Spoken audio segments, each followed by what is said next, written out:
من الشیطان اللعین الرجیم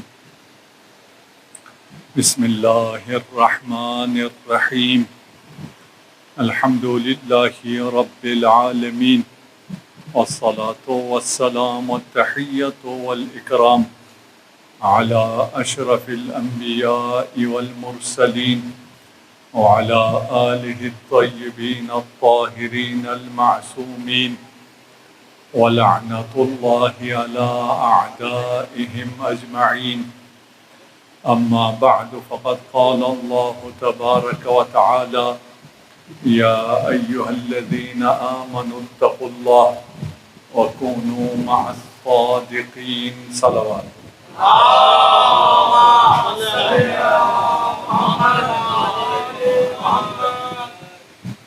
یہ پنکھے کو کم کر لیجیے، اس کی آواز کی ڈسٹرکشن بہت زیادہ ہے۔ بار دیگر صلوات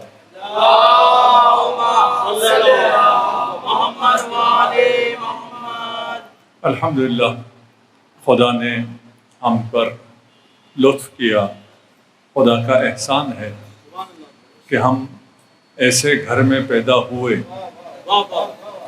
جس کی وجہ سے آج ہم فرش عزا پر ہیں۔ اس گھر میں پیدا ہونے کی وجہ سے، جن جن گھروں میں آپ پیدا ہوئے ہیں، اس وجہ سے آپ کو ایک ایسی دولت ملی ہے جس دولت کی قیمت اس دنیا میں نہیں ہے۔ اتنی عظیم نعمت، اتنی عظیم دولت آپ کو اس لیے ملی کہ آپ ایک خاص وقت، ایک خاص زمانے میں، ایک خاص مکان میں پیدا ہوئے۔ یہ تھوڑی سا بڑا ایریا ہے۔ میں جب کسی گنجان آبادی میں پڑھتا ہوں تو میں کہتا ہوں کہ اس دیوار سے اس طرف پیدا ہوں تو کچھ اور ہیں، ادھر پیدا ہوں تو کچھ اور ہیں۔ ایک دیوار کا فرق ہے۔ آپ ادھر کیوں پیدا ہوئے، وہ ادھر کیوں پیدا ہوا، اس کی کوئی وجہ ہے، ہوگی یا نہیں ہوگی؟ کوئی وجہ تو ہوگی۔ ایسا تو نہیں ہو سکتا کہ خدا نے آپ کو بغیر سوچے سمجھے ادھر پیدا کر دیا اور بغیر کسی وجہ سے اس کو ادھر پیدا کر دیا۔ اس گھر میں آنے کی وجہ سے آپ کی عبادتیں قبول، اس گھر میں ہونے کی وجہ سے وہ جتنی عبادتیں کرے، شہید ہو جائے پھر بھی ناقبول۔ بھائی اتنا بڑا فرق، اتنا بڑا فرق کچھ تو ہوگا۔ میں نے کچھ تو کیا ہوگا جس وجہ سے میں یہاں پیدا ہوا ہوں،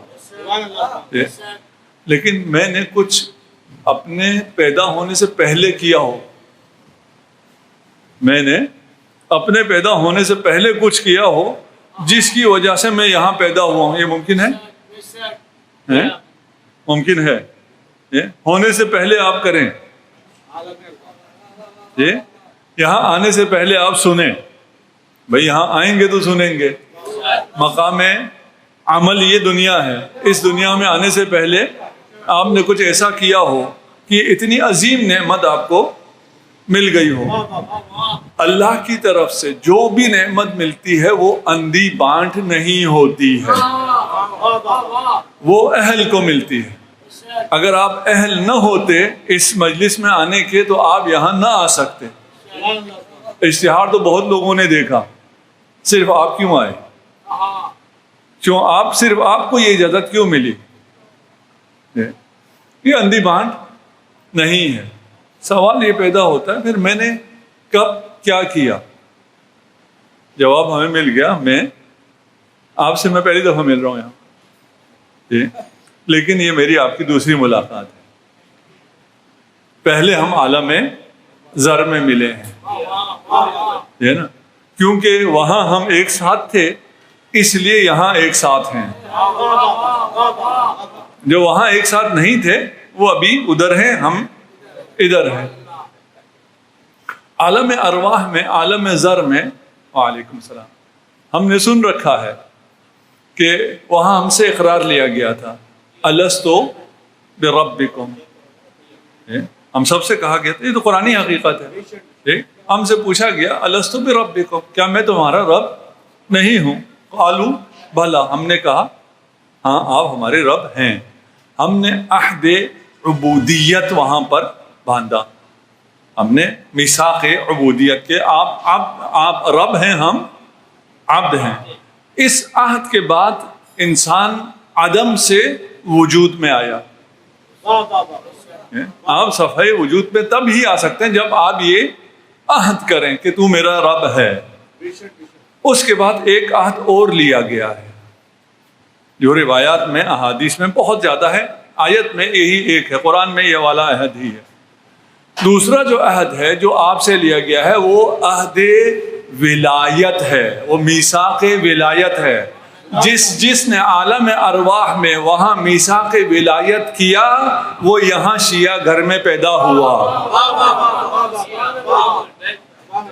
اور جس نے وہاں یہ عہد نہیں کیا وہ یہاں کہیں اور پیدا ہوا.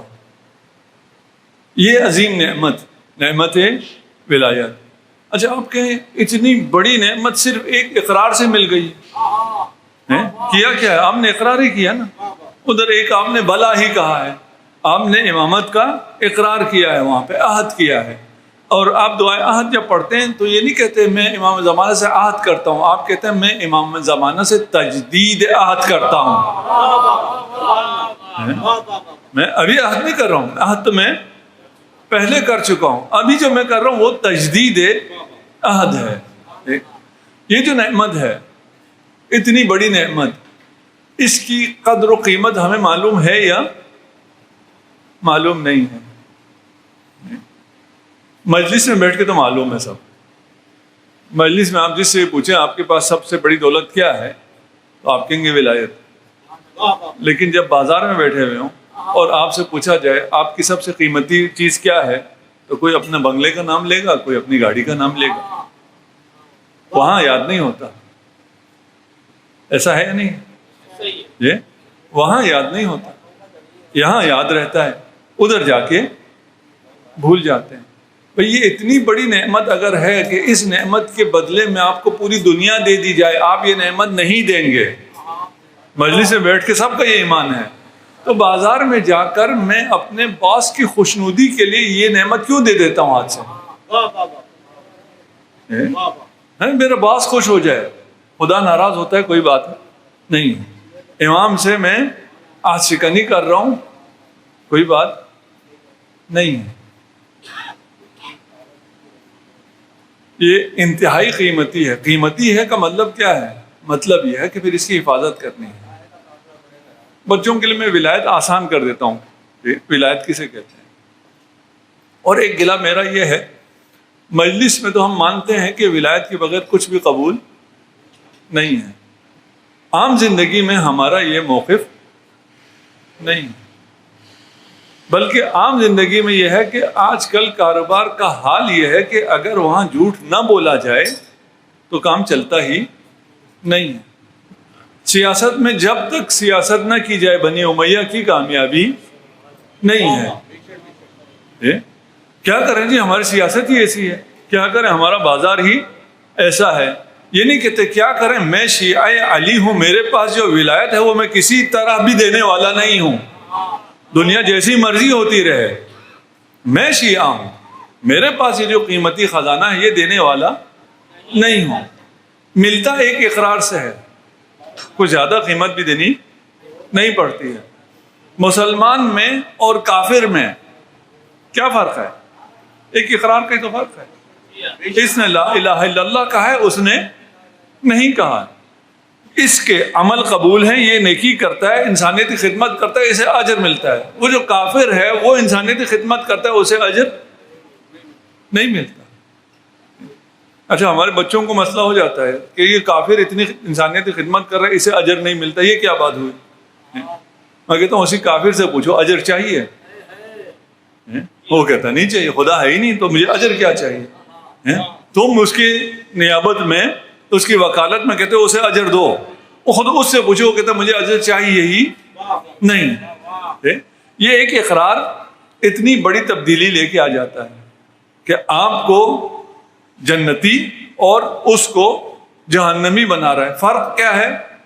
ایک اقرار کا ہے, ایک لا الہ الا اللہ کا ہے, محمد رسول اللہ کے صلوات پڑھ دیجیے محمد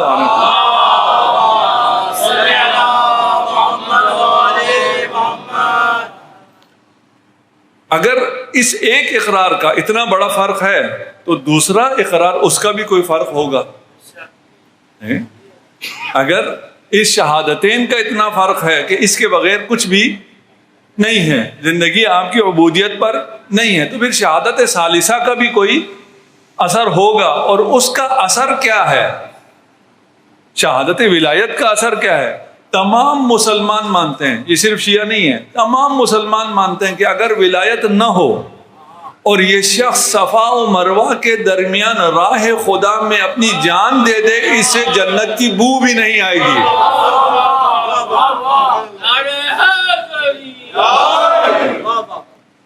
یہ سب مانتے ہیں. لیکن ہمارے بھائیوں کا حال ہمارا جیسا ہی ہے. جیسے ہم ولایت کو بہت عظیم نعمت مانتے ہیں صرف مجلس میں، اسی طرح وہ بھی اس حدیث کو صرف مانتے ہیں اپنے حدیث کی کتابوں کے حد تک، عقیدے میں اس کو لے کے نہیں آتے. اور لے کے آئیں بھی تو پھر ولایت کے معنی اور محبت کے معنی کو ادھر ادھر کر کے نکلنے کی کوشش کرتے ہیں. یہ اقرار بہت اہم ہے، اور آپ خوش نصیب ہیں اور بہت خوش نصیب ہیں کہ آپ نے یہ اقرار کیا، جس اقرار کی وجہ سے آپ یہاں پر موجود ہیں. جس نے اقرار نہ کیا وہ یہاں آ سکتا نہیں آ سکتا؟ جی آ سکتا ہے. یہ ہمارا عقیدہ ہے، ہمارے عقیدے کے مطابق وہ آ سکتا ہے، ان کے اپنے عقیدے کے مطابق وہ نہیں آ سکتا. لیکن ہمارا عقیدہ صحیح ہے. بدا اگر معلوم ہو تو صحیح، نہیں معلوم ہو تو آج کل سرچ کر لیں، آپ کو مل جائے گا، یوٹیوب پہ بھی مل جائے گا بدا کسے کہتے ہیں. پڑھ سکتے ہیں تو پڑھ لیجئے، سن سکتے ہیں سن لیجئے.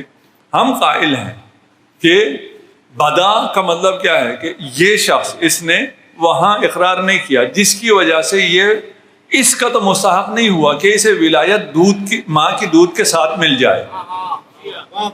آپ کو ملا اور بڑی آسانی سے ملا، آپ کو ماں کی دودھ کے ساتھ یا علی مل گیا، اسے نہیں ملے گا. لیکن وہ پھر بھی اگر کنورٹ ہونا چاہے اور آنا چاہے تو راستہ دروازہ کھلا ہے، دروازہ کھلا ہے. سفینہ نجات ہیں لیکن سفینے میں آنا پڑے گا. سفینہ نجات کو مانو اور سفینے میں نہ آؤ، پھر نجات ملے گی؟ پھر تو نجات نہیں ہے. وہ آ سکتا ہے، آپ ہیں، وہ آ سکتا ہے.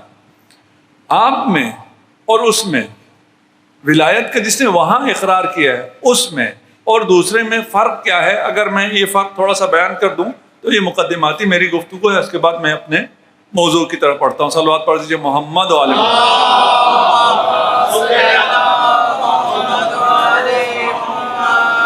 بار دیگر صلوات.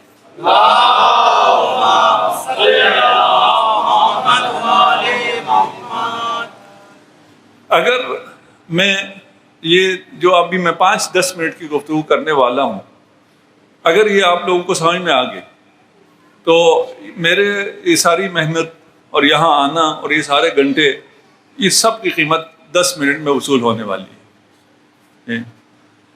میرے باتوں کی قیمت نہ آپ کے نعرے ہیں، نہ آپ کی بلند صلواتیں ہیں، نہ کوئی اور چیز ہے.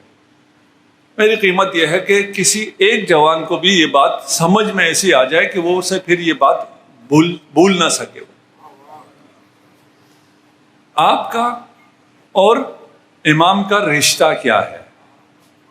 ولایت کا مطلب آپ کا اور امام میں ایک ربط ہے. وہ ربط کیا ہے؟ ولایت کا مطلب کیا ہے؟ ہمیں یہ بات آج سمجھنی ہے. ویسے تو ہم کہتے رہتے ہیں نا کہ ولایت کے بغیر کچھ بھی قبول نہیں ہے. کبھی آپ نے سنا ہے ولایت کے بغیر عزاداری قبول نہیں ہے؟ جی سنا ہے کبھی بھی یہ بات نہیں کرتے. نماز قبول نہیں ہے، حج قبول نہیں ہے، شہادت قبول نہیں، یہ سب کہتے ہیں، لیکن ولایت کے بغیر عزاداری قبول ہے؟ بھئی یہاں بھی تو یہ شرط ہوگی نا، بغیر ولایت کی عزاداری بھی قبول نہیں ہوگی. تو یہ ولایت ہے کیا؟ یہ ربط کیا ہے جو ہمارا امام کے ساتھ ہے؟ اگر یہ میں بیان کر سکوں. ائمہ خلق ہوئے ہیں نور عظمت اللہ سے. اچھا میری مجبوری یہ ہے کہ جو آج کل سوشل میڈیا پہ بچوں کے اذہان خراب کیے جاتے ہیں اس کی میں کوشش کرتا ہوں کہ تصحیح کرتا چلوں, زیادہ وقت نہیں دیتا, لیکن جسے سمجھ میں آئے اسے یہ سارے جو 1 گھنٹہ جو وہ بولا ہے ہم 1 منٹ میں اس سب کو ختم کر دیں گے اگر سمجھ میں آئے. ہمارا ایمان ہے, مسلمانوں کا ایمان ہے, اور اس پر سینکڑوں احادیث ہیں کہ رسول خدا اور اہل بیت نور خدا سے خلق ہوئے ہیں. اس پہ کوئی شک نہیں ہے, مسلمانوں میں کسی کو اختلاف بھی نہیں ہے, لیکن اس کے علاوہ کہنے والے لوگ ہیں یا نہیں ہیں؟ ہیں, لیکن انہیں میں مسلمان نہیں مانتا. جو یہ نہیں مانتے کہ محمد مصطفیٰ, ابھی میں امیر المومنین پہ بھی نہیں آتا, اہل بیت پہ نہیں آتا, جو یہ نہیں مانتے کہ محمد مصطفیٰ نور سے خلق ہوئے ہیں وہ مسلمان ہی نہیں ہے. اور یہ بات صرف میں آپ کے سامنے نہیں کرتا, ایک بڑے اجتماع میں جہاں پر اہل سنت بھی تھے اور نواسب بھی تھے, اور نواسب کی اچھی خاصی تعداد تھی, وہاں میں نے کہا جو عزاداری کو نہیں مانتا میں اسے مسلمان نہیں مانتا. یار محمد مصطفیٰ کو پرسہ دے رہے ہیں, تمہیں اس پر اعتراض ہے, تو کیسا مسلمان ہے؟ ہم یہ دفاع نہیں کرتے کہ ہم عزاداری کرتے ہیں تم ہمیں عزاداری کرنے دو, نہیں, تم اگر عزاداری نہیں مانتے تم مسلمان نہیں ہو. کون سے مسلمان ہو, کس کا کلمہ پڑھتے ہو؟ ہم پرسہ حضرت کو دیتے ہیں, اور کیا کر رہے ہیں ہم یہاں؟ ہم کسے پرسہ دے رہے ہیں؟ ہم رسول خدا کو پرسہ دے رہے ہیں. تمہیں اس پر اعتراض ہے, تم مسلمان ہی نہیں ہو. تم رسول خدا کو ہی نور نہیں مان سکتے ہو جس میں 1000 روایتیں موجود ہیں. 140 روایت ایک کتاب والے نے جمع کی ہے, اس سے زیادہ ہے, لیکن یہ نہیں مانتے. ان سے ہمارا کام ہی نہیں. ہم مسلمانوں کی بات کر رہے ہیں, مسلمان سب مانتے ہیں, شیعہ سنی سب اس بات کو مانتے ہیں کہ اللہ نے رسول خدا کو اور اہل بیت کو اپنے نور عظمت سے خلق کیا ہے. اس پہ اعتراض کیا کرتے ہیں یہ نہ ماننے والے؟ یہ کہتے ہیں جی لم یلد ولم یولد, اللہ نے نہ کسی کو جنا ہے نہ وہ جنا گیا ہے. تم کہتے ہو اللہ کے نور سے خلق ہوئے ہیں, جبکہ اللہ سے کوئی خلق نہیں ہوا. یہ آپ نے شاید سنا. بھائی یہ جو نور ہے یہ ایک دفعہ صفت ذات ہے, ایک دفعہ صفت فعل ہے, جسے سمجھ میں ہے اس کے لیے ہے. ٹھیک ہے, ہم کہتے ہیں جس نور سے اہل بیت خلق ہوئے ہیں وہ صفت فعل خدا ہے. اگر اتنی سی بات سمجھ میں آ گئی تو وہ سارا ان کا اعتراض ختم ہو گیا. اس کے علاوہ یہ مسلمات دین میں سے ہے. ہم نے خود سے نہیں کہا ہے, رسول خدا نے خود بتایا ہے کہ میں نور سے خلق ہوا ہوں, وہ بھی نور عظمت اللہ سے خلق ہوا ہوں. اہل بیت نے فرمایا ہم نور عظمت اللہ سے خلق ہوئے ہیں, یعنی ہماری ارواح نور عظمت اللہ سے خلق ہوئے ہیں, اور ہمارے ابدان 3 علیین سے خلق ہوئے ہیں. ابھی اس کو سن لیجئے, سمجھ میں بھی انشاءاللہ آ جائے گی بات. ارواح نور سے خلق ہوا ہے, ابدان 3 علیین سے خلق ہوا ہے.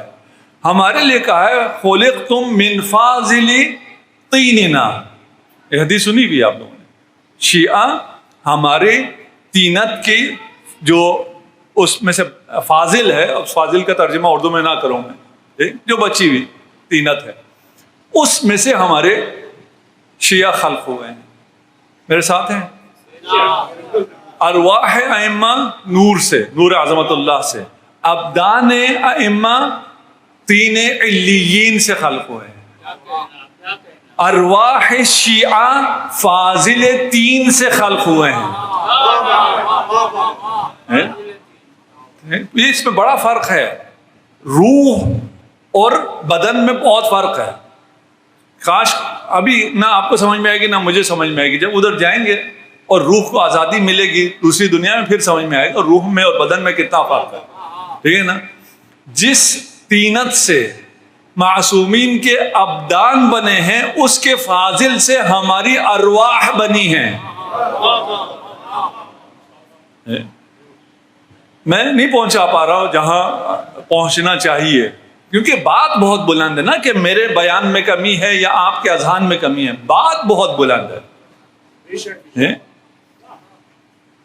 ارواح ائمہ نور عظمت اللہ سے، ابدان ائمہ تین علیین سے، ارواح شیعہ فاضل تین ائمہ سے، تین علیین سے۔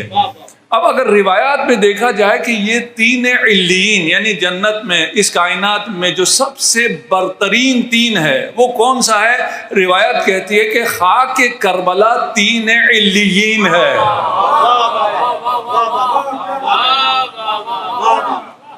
اگر میں آپ کو لا سکا ہوں جہاں میں آپ کو جس منزل تک پہنچانا چاہتا ہوں، آپ اور ہم شیعہ ہونے کی وجہ سے، ادھر اقرار کرنے کی وجہ سے، میثاق ولایت کرنے کی وجہ سے، ہماری جو خلقت ہو رہی تھی اس وقت معلوم تھا یہ شیعہ ہے، اسے کس سے بننا ہے، یہ شیعہ نہیں ہے، اسے کس سے بننا ہے۔ یہ فیصلہ پہلے ہو چکا ہے، اور یہ فیصلہ آپ کے عہد کی وجہ سے ہوا ہے، ایسا نہیں ہے یہاں آنے کے بعد ہو رہا ہے، نہیں، پہلے ہو رہا ہے سارا فیصلہ۔ آپ کو اس مٹی سے بنایا گیا ہے جو کربلا کی خاک شفا ہے۔ اس کا مطلب سمجھ میں آتا ہے کیا ہوا ہے؟ یعنی کربلا ہر شیعہ کی اصل ہے اور ہر شیعہ کربلا کا فرع ہے۔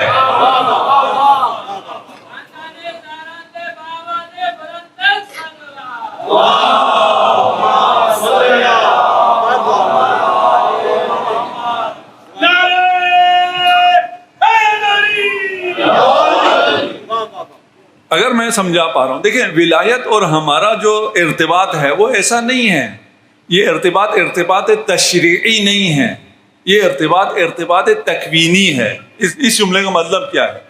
ارتباط تشریعی کا کیا مطلب ہے؟ ہمارا اور ولایت سے ربط یہ ہے کہ ہم نے ولایت کی معرفت حاصل کرنی ہے، ہم نے ولایت کی اطاعت کرنی ہے، ہم نے ولایت سے مودت کرنی ہے۔ مودت واجب، اطاعت واجب، واجب ہونا واجب نہ ہونا تشریع ہے، قانون ہے۔ ہمارا ربط صرف یہ نہیں ہے کہ ایک ہستیاں ہیں، ذوات ہیں، پنجتن پاک ہیں، ان کا احترام ہم پر واجب ہے، صرف اتنا ربط نہیں ہے، صرف اتنا ربط نہیں ہے کہ ان کی اطاعت ہم پر واجب ہے، بلکہ ہمارا رشتہ اس سے بڑھ کر بھی ہے، نہ کہ یہ نہیں ہے۔ یہ کوئی غلط فہمی نہ ہو، میں یہ کہہ رہا ہوں کہ اطاعت واجب نہیں ہے، نہیں، اس سے بڑھ کر ہے۔ اگر یہ سمجھ میں آ گئے تو اطاعت وغیرہ بہت پیچھے رہ جائے گی، اگر بات پہنچ گئی تو۔ اگر نہ پہنچی تو پھر وہ ہمیں معاف کر دیں جن تک باتیں نہیں پہنچ رہی۔ یہ رابطہ تشریعی نہیں ہے، یہ رابطہ تکوینی ہے، یعنی وہ اصل ہیں، ہم فرع ہیں۔ جس طرح ماں اور باپ اصل ہوتا ہے، بچے ان کی فرع ہوتی ہیں، ان سے پیدا ہوتے ہیں۔ ٹھیک ہے، باپ پر کا احترام واجب ہے، وہ ایک الگ تشریعی حکم ہے، ٹھیک ہے نا۔ باپ کے لیے بچوں سے محبت واجب ہے۔ اچھا، ایک صاحب ہیں، آپ کے کراچی کے ہی بزرگ ہیں، انہوں نے ایک دفعہ آ کے ہم سے پوچھا کہ بھائی بہت سی روایات بھی ہیں، آیات بھی ہیں بچوں کے لیے کہ والدین کے ساتھ احسان کرو، ان کے ساتھ نیک سلوک کرو۔ آیا والدین کے لیے بھی کوئی آیت ہے کہ بچوں سے پیار کرو، ان کا احترام کرو، ہے یا نہیں ہے؟ نہیں، حدیث میں بھی اس طرح نہیں ہے، اگر ہے تو بیان ہے صرف۔ وجہ کیا ہے؟ اس لیے کہ والدین کے دل میں بچوں کی محبت تکویناً رکھ دی گئی ہے۔ یہ بچے کیونکہ ان کے جسم کا حصہ ہوتا ہے، ان کا مستقبل ہوتا ہے، انہیں کہنے کی ضرورت نہیں پڑتی اپنے بچوں سے پیار کرو۔ یہ رشتہ ایسا ہے کہ اسے پتا ہے میں نے چلے جانا ہے اور میرے بعد یہ میرے وارث ہے، اس نے میری لیگیسی کو آگے بڑھانا ہے، اس نے میرے وجود کو آگے بڑھانا ہے۔ جو اچھے بچوں کی تربیت کر جاتے ہیں وہ مرتے نہیں ہیں، ہے نا؟ جو بچوں کی اچھی تربیت کرتے ہیں وہ مرتے نہیں ہیں۔ ہماری زندگی کیا ہے؟ ہماری زندگی فرش اعضاء پہ ہے، ہم خود ہوں یا ہمارے بچے ہوں، ہم زندہ ہیں۔ جب تک ہمارے بچے فرش اعضاء پہ آتے رہیں تب تک ہم زندہ ہیں۔ ابھی سید مسیب زندہ ہے نا، ہے نا؟ جب تک یہ اس سے فرش اعضاء قائم و دائم ہے وہ زندہ ہے۔ اب زندہ ہو کے کرنا کیا ہوتا ہے؟ کھانا پینا تو زندگی نہیں ہے نا۔ زندہ ہو کے آپ نے کیا کرنا ہوتا ہے؟ آپ نے اپنے نام عمل میں نیک اعمال لکھوانے ہوتے ہیں، زندگی یہی ہے نا۔ اور کوئی زندہ ہو اور اپنے نام عمل میں گناہ لکھوا رہا ہو، وہ زندہ ہے؟ مطلب مردہ سے بھی بدتر ہے۔ ٹھیک، تو سید مسیب کے نام عمل میں ابھی نیکیاں لکھی جا رہی ہیں یا نہیں لکھی جا رہی؟ زندہ ہے۔ ٹھیک، باپ فطرتاً محبت کرتا ہے اپنی اولاد سے، اس لیے تشریعاً نہیں کہنا پڑتا، قانوناً نہیں کہنا پڑتا احترام کرو۔ ٹھیک، اور دوسری طرف سے بیٹا اور اولاد اپنے باپ سے اس طرح محبت نہیں کرتی ہے، اس لیے کہ وہ تیار ہوتے ہیں اس بات کے لیے کہ اب بزرگ ہو گئے، اب انہوں نے جانا ہے۔ اس بات کے لیے اولاد تیار ہوتی ہے۔ آپ میں اولاد بھی بیٹھی ہوئی ہیں اور آپ میں سے آبا بھی ہیں، کچھ درمیان والے بھی ہیں۔ اور یہ جو درمیان میں ہماری نسل ہے، اسے میں کہتا ہوں یہ انتہائی خوش نصیب نسل ہے۔ اب آپ کی مرضی ہے خوش نصیب کہیں یا بد نصیب کہیں، اس لیے کہ ہم نے دو نسلوں سے ڈانٹ کھائی ہے۔ ہم نے اپنے بزرگوں سے بھی ڈانٹ کھائی ہے، اب ہمارے بچے ایسے ہو گئے جو ہمیں ڈانٹتے ہیں۔ یہ تنہا نسل ہے جس میں دو طرف سے ڈانٹ کھائی ہوئی ہے۔ بچے بھی اب والدین کو ڈانٹتے ہیں، والدین بھی جب ہم بچے تھے تب ہمیں ڈانٹتے تھے۔ آج کل کے بچوں کو تو والدین ڈانٹ سکتے ہی نہیں ہیں، ان کے بڑے لاڈ ہو گئے ہیں۔ صلوات پڑھ دیجیے محمد والے محمد۔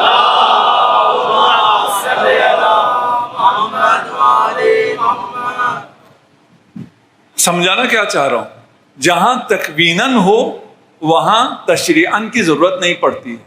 جہاں فطری طور پہ والدین محبت کر رہے ہیں اپنے بچوں سے، پھر انہیں کو کہنا نہیں پڑتا اپنے بچوں سے تمہیں بچوں سے محبت کرنا تم پہ واجب ہے، وہ ویسے ہی کر رہا ہے۔ کیوں؟ اس ربط کی وجہ سے۔ اب آپ میں اور اہل بیت میں ربط کیا ہے؟ وہ اصل ہے، آپ فرع ہیں۔ ان کا اصل ہونا اور آپ کا فرع ہونا، یعنی اسی طینت سے جس سے اہل بیت خلق ہوئے ہیں، اس فاضل طینت سے آپ بھی خلق ہوئے ہیں۔ لیکن اہل بیت کی کوئی کمی نہیں ہو رہی، اس لیے کہ ان کے ابدان جس سے خلق ہوئے ہیں وہ جو بچا ہے اس سے ہماری ارواح خلق ہو رہی ہیں۔ اس فرق کو سمجھیے گا، یہ بہت حساس ہے۔ ٹھیک، اس کی وجہ سے اب آپ میں اور اہل بیت میں وہ رشتہ ہے جو ماں اور بچے میں جو رشتہ ہے اس سے کہیں زیادہ ہے۔ وہ جو رشتہ ماں اور بچے میں ہے اس سے کہیں زیادہ آپ میں اور اہل بیت میں ہے، آپ میں اور کربلا میں ہے۔ آپ کے دل میں کربلا کی محبت ڈالنے کی ضرورت نہیں ہے، آپ کے دل سے کربلا کی محبت نکالی بھی نہیں جا سکتی ہے۔ کبھی سوچے؟ میں کیونکہ بہت گیا ہوں کربلا، اور آپ نے ہادی ٹی وی پہ اگر ٹرانسمیشن دیکھی ہو اس زمانے میں تو ہم نے وہاں سے ٹرانسمیشن کی، اور بہت زیادہ وہاں میں بہت سے ایسے لوگوں کو دیکھتا تھا جن کے پاس سفر کر کے کربلا آتے تھے، اور اسی سفر کے دوران ان کے پاس کھانے پینے کو نہیں ہوتا تھا۔ یعنی جس کے پاس کھانے پینے کو سفر کے دوران بھی پیسے نہیں ہیں، وہ بھی اپنا مویشی بیچ کے، زمین بیچ کے آتا تھا کربلا۔ میرے لیے سوال تھا کہ بھئی ہمارے لیے تو آسان ہے، ہم تو چلے جاتے ہیں، کبھی آپ لے جاتے ہیں، کبھی کوئی کانفرنس ہو جاتی ہے، کبھی خود بھی چلے جاتے ہیں، ہم نے ایک ٹکٹ لینا ہے، کربلا پہنچ گئے۔ یہ ساری زندگی پیسے جوڑ کے، یہ اس کی باقی ساری ضرورتیں بھی ہیں، ان سب کو چھوڑ کے یہ کیسے اس کو یہاں خرچ کر رہا ہے؟ یہ ابھی آپ کو سمجھ میں آئے گا کیسے خرچ کر رہا ہے۔ فرض کر لیجئے آپ کے پاس جو کچھ ہے آپ کو سب بیچنا پڑ جائے، آپ کو اپنا کاروبار بیچنا پڑے، اپنا گھر بیچنا پڑے، اپنی گاڑی بیچنا پڑے، اور وہ سب بیچ کے آپ صرف کربلا پہنچتے ہیں اور آپ کربلا چلے جائیں، کتنے لوگ جائیں گے؟ جانے کو آپ سب جائیں گے، لیکن کیونکہ آپ کی یہ سچویشن نہیں ہے تو آپ کو لگے گا یار یہ مشکل ہے، پھر میں سڑک پہ آ جاؤں گا، پھر میرا کیا ہوگا؟ ٹھیک. لیکن ایسے بے انتہا بے تحاشا لوگ ہیں جو یہ کام کر رہے ہیں, اپنا سب کچھ چھوڑ کے کربلا آتے ہیں. کیوں؟ اس لیے کہ ہم خاک کربلا سے پیدا ہوئے ہیں, ہماری طینت میں خاک شفا ہے. یہ اتنی بڑی نعمت ہے. اگر اس کو آپ نے ایک دفعہ ہے, حقیقتاً ہے, آپ کو یاد نہیں ہے نا. ایک دفعہ ایک بزرگ گزر رہے ہیں, آپ کو پتہ نہیں ہے یہ میرے دادا ہیں, آپ کہیں باہر پلے ہیں, آپ کو دیکھ کے محبت تو ہوگی, لیکن جب بتائے گا کوئی نا یہ تمہارا دادا ہے نا, تم اس سے ہو, اس کی محبت کا عالم کچھ اور ہوگا. آپ اور ائمہ کیونکہ وہ اصل ہیں, آپ فرع ہیں, اور تکویناً جڑے ہوئے ہیں, تشریعاً نہیں, تکویناً جڑے ہوئے ہیں. اس کا اثر کیا ہے؟ اس کا اثر یہ ہے کہ آپ اہل بیت کی خوشی میں خوش ہوتے ہیں اور اہل بیت کے غم میں غمگین ہوتے ہیں. یہ حکم نہیں ہے آپ کو, اس وجہ سے نہیں کیونکہ ہم پہ واجب ہے عزاداری اس لیے ہم غمگین ہوتے نہیں.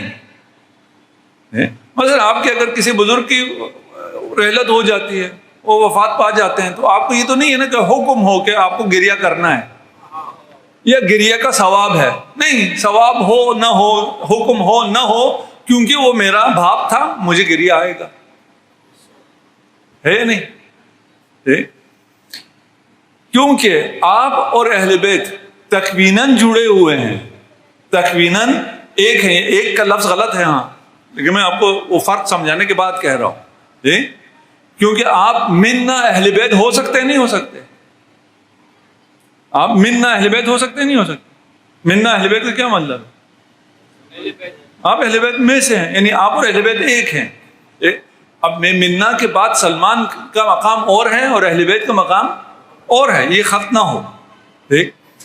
اس ارتباط کی وجہ سے, اس ارتباط تکوینی کی وجہ سے آپ اہل بیت کی خوشی میں خوش ہوتے ہیں, اہل بیت کے غم میں غمگین ہوتے ہیں.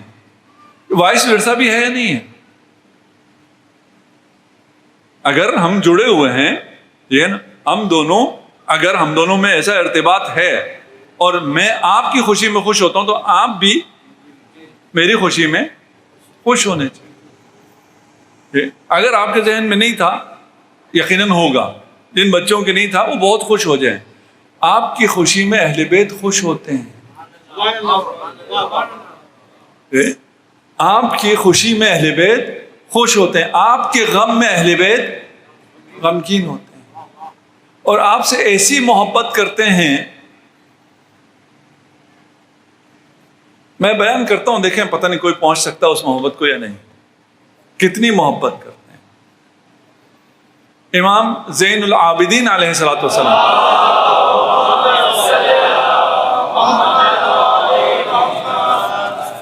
ارشاد فرماتے ہیں کہ میں نے اپنے بابا کو دیکھا عاشورہ کے دن. لوگ آتے تھے, میرے بابا پہ حملہ کرتے تھے, میرے بابا پہ زخم لگاتے تھے. کچھ جب تلوار کے زد میں ہوتے تھے, بابا امام انہیں فنار کر دیتے تھے. کچھ زخم مار کے چلے جاتے تھے, لیکن امام ان پہ حملہ نہیں فرماتے تھے. امام کہتے ہیں میرے لیے سوال ہوا کہ یہ کیا فرق ہے, کچھ جو زخم لگا رہے ہیں ان کو تو فنار کر دیتے ہیں, کچھ آ رہے ہیں زخم لگا رہے ہیں لیکن انہیں امام چھوڑ دیتے ہیں, بخش دیتے ہیں. روایت کہتی ہے کہ امام نے فرمایا جب میں منصب امامت پر پہنچا تو یہ راز مجھ پر منکشف ہوا کہ وہ جو حملہ کرنے والے آتے تھے, اگر ان کی 7 نسلوں میں کوئی شیعہ ہوتا تو امام اسے قتل نہیں کرتے تھے.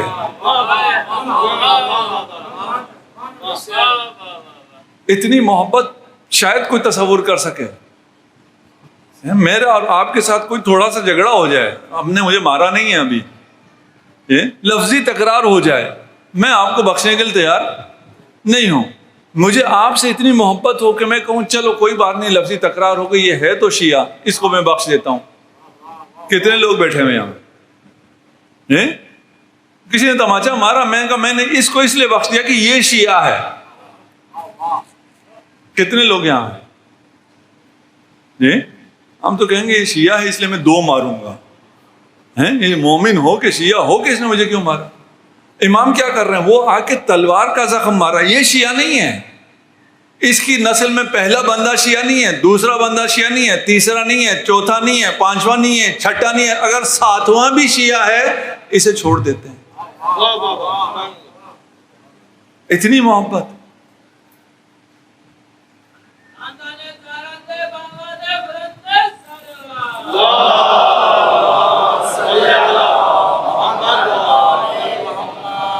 حدیث آپ بھی سنتے ہیں، میں بھی سنا دوں گا. پتہ نہیں ہمیں کیا سمجھ میں آتا ہے جو سن کے چلے جاتے ہیں. امام ارشاد فرماتے ہیں جب تم مریض ہوتے ہو تو ہم مریض ہو جاتے ہیں. اتنی محبت کسی ماں نے اپنے بچے سے کی ہے جی کہ جب تم مریض ہوتے ہو تو ہم مریض ہو جاتے ہیں. اللہ اکبر. یہ اگر سمجھ میں کسی کو آ گیا، اگر یہ ارتباط سمجھ میں آ گیا. اب میرا اگلا سوال ہے آپ سے. ہم شیعہ ہونے کے باوجود گناہ کیسے کر لیتے ہیں؟ شاید آپ کہیں ہم اس لیے گناہ کر لیتے ہیں کہ امام شفاعت فرما دیں گے. شفاعت ہے یا نہیں ہے؟ بالکل ہے. کیونکہ امام شفاعت فرما دیں گے اس لیے ہم سے گناہ سرزد ہو جاتے ہیں. بھائی گناہ کے بعد اگر جہنم جانا ہو تو مسئلہ ہے. اگر میں گناہ بھی کر لوں اور میں جنت بھی چلا جاؤں تو پھر یہاں بھی کچھ مزے کر لو، وہاں بھی جنت میں چلے گئے. اس کی ضمانت کوئی نہیں ہے کہ آپ اس خیال سے یہاں گناہ کریں کہ میری ضمانت شفاعت ہو جائے گی. اس کی کوئی ضمانت نہیں ہے. شفاعت صغیرہ گناہوں کی بھی ہے، کبیرہ گناہوں کی بھی ہے، اس میں شک نہیں ہے. لیکن جو گناہ کو صغیرہ کہہ کے جو گناہ کرے وہ گناہ کبیرہ ہو جاتا ہے. کوئی صغیرہ گناہ نہیں ہے. جو کسی گناہ کو اس لے کر کے یہ کم ہے تو اس سے بڑا گناہ پھر کوئی اور نہیں ہے. اور ایسے شخص کی شفاعت ہوگی یا نہیں ہوگی، اس کی کیا ملاقات ہیں اس کا بھی ہمیں پتہ نہیں ہے. لیکن فرض کر لیتے ہیں کہ آپ گناہ کر سکتے ہیں، وہ سارے گناہ شفاعت سے دھل جائیں گے اور آپ سیدھا جنت چلے جائیں گے. آپ گناہ کریں گے؟ کیوں نہیں کریں گے؟ دوبارہ سوچیں. میں گناہ کر رہا ہوں، اس گناہ کے دنیاوی کچھ فائدے ہیں، کچھ لذتیں ہیں جس کی وجہ سے کر رہا ہوں. میں کیوں نہیں کرتا؟ تاکہ میں جہنم نہ جاؤں. یہاں تو آپ کی بات نہیں کر رہا، ادھر تو سب جہنم جانے کے لیے بھی تیار بیٹھے ہوئے. کل میں ایک حدیث سناؤں گا اگر مجھے یاد رہی کہ لوگوں کو پتہ ہوتا ہے جہنم جا رہے ہیں اور جہنم سے اس طرف ہونا کا صرف ایک چھوٹا سا مسئلہ ہے. چلیں ابھی سنا دیتا ہوں روایت، کل سنا سکوں نہ سنا سکوں. جو لوگ جہنم جا رہے ہیں انہیں پتہ ہوتا ہے جہنم سے بچنے کے لیے انہیں صرف ایک کام کرنا ہے، لیکن وہ یہ کام نہیں کرتے اور جہنم چلے جاتے ہیں. وہ کام کیا ہے؟ انہیں پتہ ہوتا ہے کہ اگر ہم اہل بیت سے توسل کریں تو جنت چلے جائیں گے، لیکن توسل نہیں کرتے اور جہنم چلے جاتے ہیں. ایسے لوگ ہیں. کون ہے ایسا؟ نہیں، ایک بہت عام بڑا شخص بھی ہے، شخص کہنا بھی شاید ہے، شیطان. شیطان کو پتا ہے کہ وہ آج بھی اگر اہل بیت سے توسل کر کے خدا سے معافی مانگے خدا معاف کر دے گا، لیکن اسے اہل بیت سے توسل منظور نہیں ہے. جہنم میں جانا منظور ہے. اگر سوال میرا دوبارہ سن لیجیے، اگر میں گناہ کرتا ہوں اور اس گناہ کے بعد میری شفاعت ہو جاتی ہے، شفاعت کے بعد میں جنت چلا جاتا ہوں، میں گناہ کروں گا یا نہیں کروں گا؟ کرنا نہیں چاہیے، لیکن کیوں؟ سوال یہ ہے. میں گناہ نہیں کروں گا. اگر میں شیعہ ہوں اور میں ولایت پر ہوں اور میں ولایت کا معنی جانتا ہوں تو میں گناہ نہیں کروں گا. ہو نہیں سکتا میں گناہ کروں. کیوں؟ اس لیے کہ میں ائمہ کے ساتھ جڑا ہوا ہوں. ائمہ کہہ رہے ہیں تمہارے مریض ہونے سے میں مریض ہو جاتا ہوں، تمہاری اذیت سے مجھے اذیت ہوتی ہے. جب میں گناہ کرتا ہوں معاف ہوگا بات کی بات ہے, شفاعت ہوگی بات کی بات ہے, لیکن میرے گناہ سے امام زمانہ کو اذیت ہوتی ہے, میں کہاں جاؤں گا, وہ تو بات کی بات ہے نا بھائی. میرے گناہ سے امام زمانہ کو اذیت ہوتی ہے, میں اذیت دوں گا بھائی؟ جنت جہنم تو چھوڑو, یہ کیسے ممکن ہے میں امام کو اذیت دوں؟ آپ کے ساتھ ہوا ہو, آپ میں سے کچھ کے ساتھ نہیں تو سنا ہوگا, ماں مریض ہو گئی اور ڈاکٹروں نے بھی جواب دے دیا کہ اس کا کوئی علاج بھی نہیں ہے. اس کے باوجود آپ اس کے علاج پر لاکھوں کروڑوں روپیہ خرچ کر دیتے ہیں. گھر بھیج دیا, ماں کا علاج کرایا, ماں بھی منع کرتی ہے میرا علاج کوئی نہیں ہے, نہ کراؤ. کہتے ہیں پتہ ہے, لیکن ماں کو اذیت میں دیکھنا برداشت نہیں ہوتا. اس مکان کی کوئی حیثیت نہیں ہے, اس جائیداد کی کوئی حیثیت نہیں ہے, میں ماں کو اذیت میں دیکھ نہیں سکتا. جو ماں کو اذیت میں نہیں دیکھ سکتا وہ امام زمانہ کو اذیت دے سکتا ہے. اگر شیعہ ہے تو اذیت نہیں دے سکتا. صلوات پڑھ دیجیے محمد و آل محمد.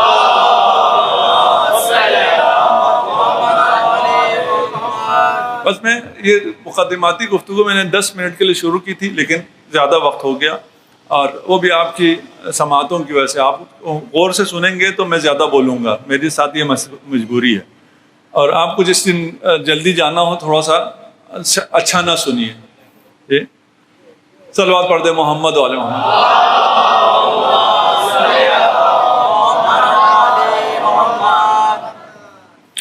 جس موضوع پہ میں تھوڑا سا آپ کا وقت لوں گا وہ حکومت علی ابن ابی طالب علیہ الصلوۃ والسلام.